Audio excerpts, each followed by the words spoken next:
Hi, my name's Patrick Stokes. I'm a lecturer in philosophy here at Deakin University. Philosophy is a discipline that can be quite difficult to actually define, but basically it's easiest to think of what philosophy is in terms of some of the questions that we deal with. Now, philosophy has a reputation as being a very technical and difficult discipline to engage in, but in a sense, the questions that all of what we do circles around are some very basic fundamental human ones.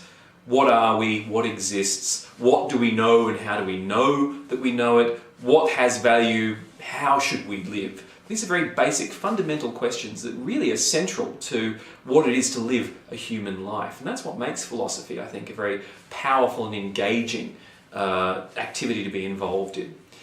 Now you might think, well, that all sounds very interesting, but how does any of that actually help me in living my life on a day-to-day basis? Well, and this is something that we often get asked by students is, well, hang on, what's the practical value to me of studying philosophy?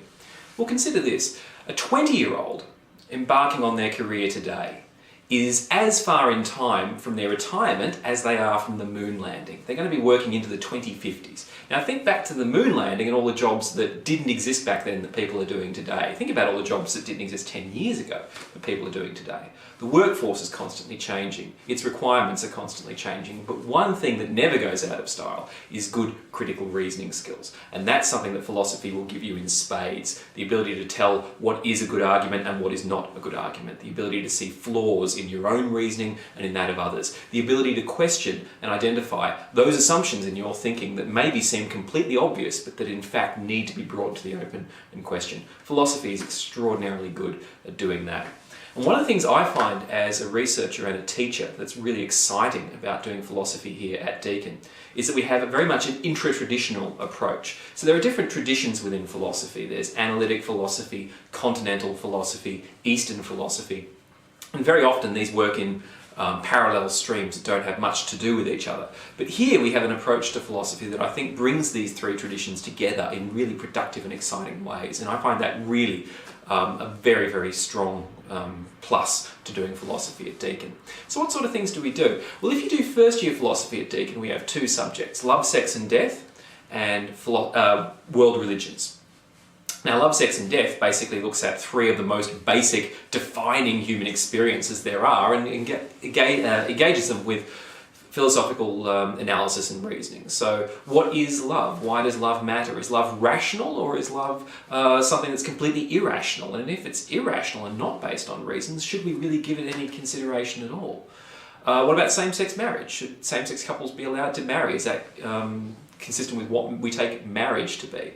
What is sexual desire? What counts as sex? That seems like it's a pretty straightforward question, but it got Bill Clinton into trouble among other people, so it's probably something we should get clear about. What is pornography okay? Sexual objectification, is that ever morally acceptable?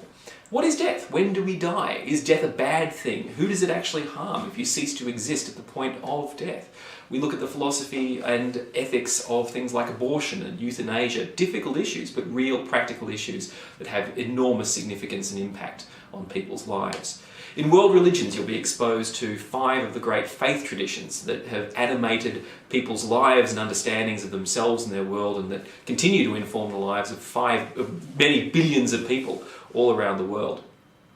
And we'll also be looking at some of the philosophical issues that are raised within those religions. If you want to go further with that, we have second and third year subjects in philosophy of religion, as well as things like art and philosophy, film and philosophy, global ethics, language and reality, logic, as well as looking at the works of key philosophical thinkers like Nietzsche and Plato. So it's a very broad spectrum of philosophy subjects that we have here. You can touch upon all sorts of different aspects of the discipline and hopefully get a good grounding in what I think is one of the most exciting and fundamental of all the areas of human inquiry.